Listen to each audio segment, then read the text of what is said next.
Hello, ladies and gentlemen. Welcome back to another episode here on African Confessions. The following story that you're going to be listening to, it comes from a translation of a message that we received. The translation reads like this: Hello, how are you? Can you please post my own story?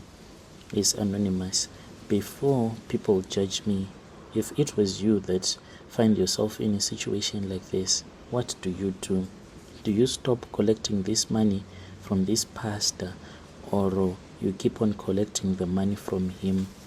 Like, if one had told me the first time that I went to this pastor's church, I would never even believed it. If someone had told me that the man that is standing in front, filled by the Holy Ghost, you are going to have a covenant, a sexual, spiritual covenant, for me and him, we signed a spiritual marriage certificate that he has with me and two other South African women that I know, I would have laughed and called that person crazy. But here I am, hiding behind a web of lies, pretending to be something that I am not. Spiritually connected, I am someone's wife in the spirit, just to protect my secret and to protect my survival. This is the only way that I can survive. How many people out there can be given the amount of money that I can be given simply because I signed a marriage certificate in the spirit? It all started when I began attending his church. Like, I had been going through a tough time. Do you know how much I used to work at that time when I was working for this other supermarket named Hidden, and I was only getting paid 500 Rand a week, and we used to work like no man's business. Like, now that we are entering into the festive season, you will be there working and working as a till operator, but when you check your pay slip, you will see that it is almost as if you are working for nothing. But here I am, at least I am getting all of this money, just sitting down in jail, struggling at that time with finances, feeling stuck in a cycle of just working and working and working. And that was when this man, a pastor, a foreign pastor, came to our country. We heard that they were looking for people who would go into the locations to leave the seeds so that they can come to his church. This is how we used to leave a seed. Whenever we would go to a home, then mysteriously there was one who was working as well, a pastor from South Africa. He would tell us in the group to leave a seed. This was a normal seed that we would leave at the person's house. I don't know what kind of a seed it was, but one woman said that she suspected that these seeds that we were leaving at people's houses in the location, it was like onion seed, for she had once worked for this other white man who had a small garden, so he used to bring those seeds, different type of seeds, but they were black in color. We used to walk around with the seed in our car inside a very big bag. So what we'll do is that when we start walking, then you will take those seeds, and then maybe you will be having about 10 or 20 seeds.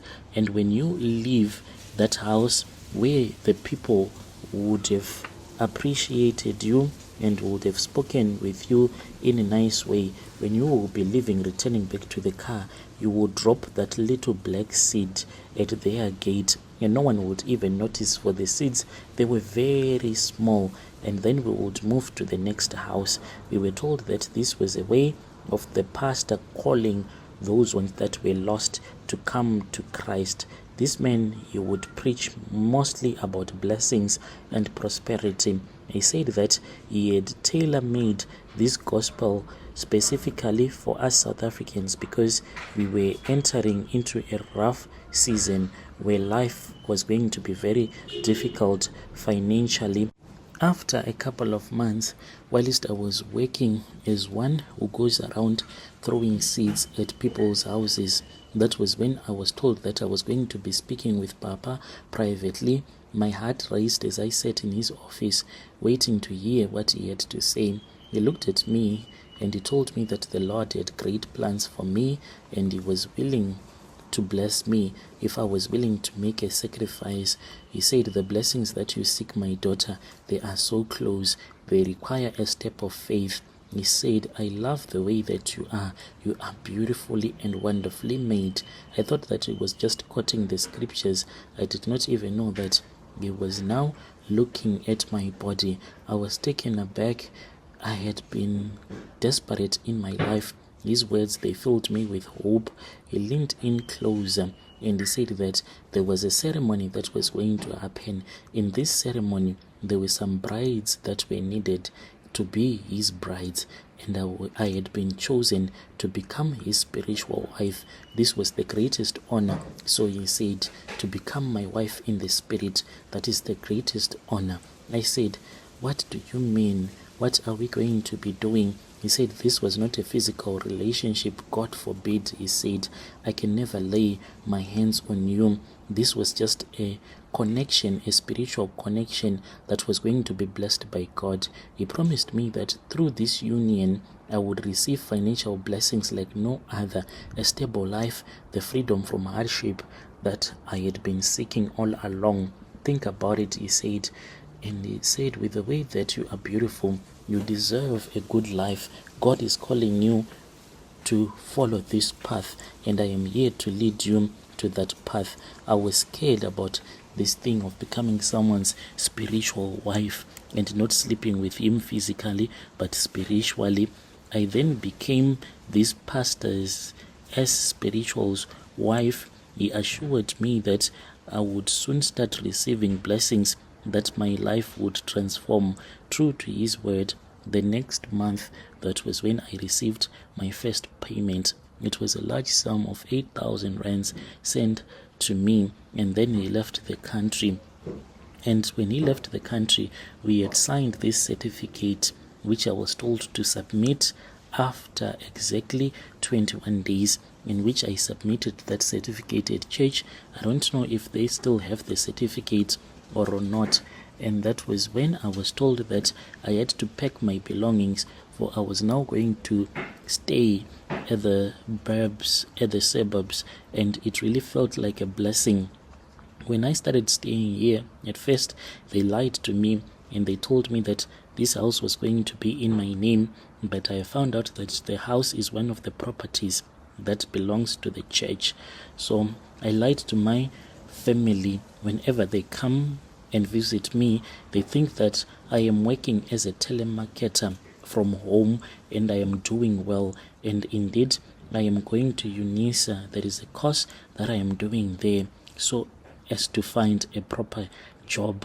But I am bound to this pastor as his spiritual wife. The man, he does come to me in my dreams. That is the only time when I see him. We make love sometimes. Then he will tell me that in the end he wants me to become his physical wife as soon as his wife dies. But when he returns back, he will say that it was because he had too much of our love making. So this is my own secret. The way that I get this money now, it is through Western Union. I even had to open my own account so that the money can automatically go in there. I have become dependent on this monthly payment. Without this money, I'll be back to square one. I am struggling to survive as well as taking myself to school. I feel like I am trapped. This is the only way for me to survive. And the other women as well, I have once spoken with them and they told me that financially they are also dependent on our spiritual husband, our pastor. This is the payment that I receive each and every month. It is like my lifeline. Without it, I will return back to the place where I was. Dear listeners, right there was a message that was sent to me by one of our admin who helped us with this translation. Strange things indeed, they do happen in this world. Can you just imagine signing some papers and telling yourself that you are comfortable to become someone's spiritual wife? So our admin asked our dear sister, and she was like, it has been almost 7 years since I last slept with a man physically. 4.